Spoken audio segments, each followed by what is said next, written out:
Hello students, आप लोग बेटा हम लोग 10th क्लास में कोऑर्डिनेट ज्योमेट्री के क्वेश्चंस सॉल्व कर रहे थे। तो हमने आपको बताया था कि फार्मूला बता दिया था हमने आपको डिस्टेंस फार्मूला। ठीक है, डिस्टेंस फार्मूला तो हमने आपको बताया था ना।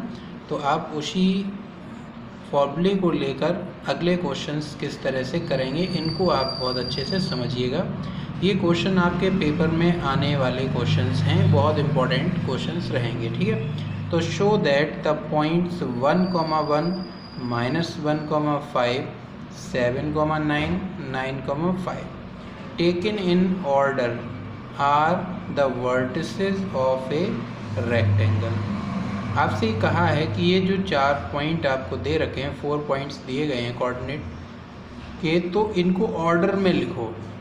ठीक है, एक ऑर्डर में लिखेंगे और ये आपके वर्टिसेस होंगे रेक्टेंगल के। ऐसा आपको प्रूफ करके दिखाना है। ठीक है, समझ में आया? तो मैं एक बना लेता हूँ रेक्टेंगल, आप इसको अच्छे से समझिएगा। तो मैंने एक रेक्टेंगल ड्रॉ किया। ठीक है, रेक्टेंगल ड्रॉ करने के बाद इनके नाम लिख लेते हैं। तो ए के कोऑर्डिनेट मान लिए 1,1, फिर हमने बी के मान लिए अपने -1,5। कहा है ना उसने ऑर्डर में लेना है, तो ए बी, फिर हम लोग सी के क्या होंगे 7,9 और डी के होंगे हमारे 9,5। ओके, तो यहाँ तक क्लियर है, समझ में आ गया होगा। अब रेक्टेंगल होता क्या है पहले आपको ये पता होना चाहिए। तो रेक्टेंगल में हमेशा ही हमें पता है कि अपोजिट साइड्स आर इक्वल होती हैं। ठीक है, अपोजिट साइड्स आर इक्वल, यानी ए बी वाली साइड आपकी ए डी सी से इक्वल होगी, ए डी वाली साइड आपकी बी सी से इक्वल होगी। पहले हम इतना कर लेते हैं, तो सॉल्व करते हैं। अब आप लोग इसमें फॉर्मूला लगाएंगे और इसी तरीके से सॉल्व करेंगे। तो सबसे पहले हम लोग ए और डी के बीच का डिस्टेंस फार्मूला लगा के निकालते हैं। तो देखिए ए डी में लगाते हैं, यूजिंग डिस्टेंस फार्मूला। तो डिस्टेंस फार्मूला हमारा होता क्या है, d equal to under root में x2 माइनस के x1 का स्क्वायर, y2 माइनस के y1 का स्क्वायर, यही तो होता है। ठीक है, अब लगाते हैं। तो हमने किसके बीच में पहले कहा कि ए डी के बीच की डिस्टेंस निकालेंगे। तो ए डी के कोऑर्डिनेट को देखिए, और यहाँ पर आप लोग इसे यहीं पर बना लिया करिए। क्या, इसे x1 मान लेंगे, इसे y1 मान लेंगे, इसे x2 मान लेंगे, इसे y2 मान लेंगे। ठीक है, तो आपसे कहा कि x2 माइनस x1 यानी 9 माइनस के 1 का स्क्वायर, ऐसे ही 5 माइनस 1 का स्क्वायर। ओके, चलिए इसको करिएगा। तो आपने निकाला 8 का स्क्वायर प्लस 4 का स्क्वायर। ठीक है, 8 का स्क्वायर कितना होता है 64 प्लस 16 का स्क्वायर। 64 प्लस 16 कितने हो गए 80। क्लियर, 80 हो गया ना। तो हमने इसको अंडर रूट 18 ही रखने दिया, हमने इसको अभी सॉल्व नहीं किया, हम इतना ही रखेंगे। ठीक है, कोई बात नहीं।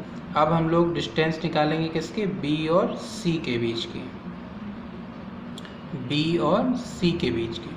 तो बी और सी में देखो, अब x2 माइनस x1, तो 7 माइनस और माइनस के 1 का स्क्वायर। ठीक है, प्लस y2 माइनस y1 यानी 9 माइनस 5 का स्क्वायर। ठीक है, करते हैं इसको सॉल्व। तो देखिए माइनस और माइनस हो गया हमारा प्लस, तो 7 प्लस 1 कितना हो गया 8। ओके, और 9 माइनस 5 कितना हो गया 4 का स्क्वायर। अगला करेंगे, 8 8 जा 64 और 4 4 जा 16। तो इसका कितना आया हमारा, इसका भी हमारा 16 प्लस 64 80 ही तो आएगा। तो हमारा कहने का मतलब है कि ये 80 आ गया। आप लोगों को समझ में आ गया। तो अपोजिट साइड्स यानी क्या, AD और BC, AD और BC हमारे दोनों कैसे आ रहे हैं, इक्वल आ रहे हैं ना। चलिए नेक्स्ट आगे करते हैं। अब हम लोग निकालेंगे AB के बीच की डिस्टेंस।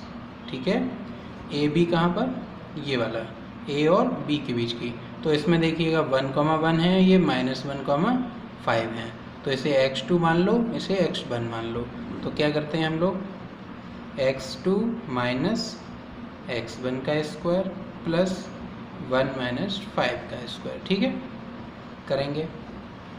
ये 1 प्लस का 1 हो जाएगा, ये माइनस के 4 का स्क्वायर हो जाएगा, ठीक है।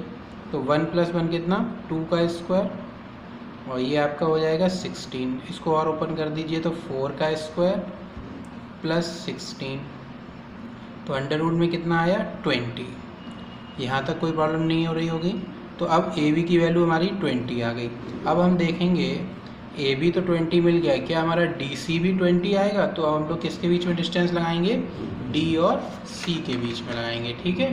आगे देख, चलिए हमने डी और सी के कोऑर्डिनेट आपके यहाँ पर लिख रखे हैं, आप इनको देखिएगा। तो डिस्टेंस फॉर्मूला डी सी के बीच में लगाएंगे, तो x2 माइनस x1 और y2 माइनस y1 ऐसे मान लीजिएगा। आप चाहें तो x2 इसे मान लीजिएगा, x1 इसे मान लीजिएगा, किसी को भी मान लीजिएगा। तो 9 माइनस का 7 का स्क्वायर और 5 माइनस के 9 का स्क्वायर, ठीक है। 9 माइनस 7 2 का स्क्वायर प्लस माइनस 4 का स्क्वायर। तो आप इसको सॉल्व करिए तो 2 का स्क्वायर कितना होगा 4, और 4 का स्क्वायर कितना होगा 16। तो ये भी आपका कितना आया अंडर रूट का 20।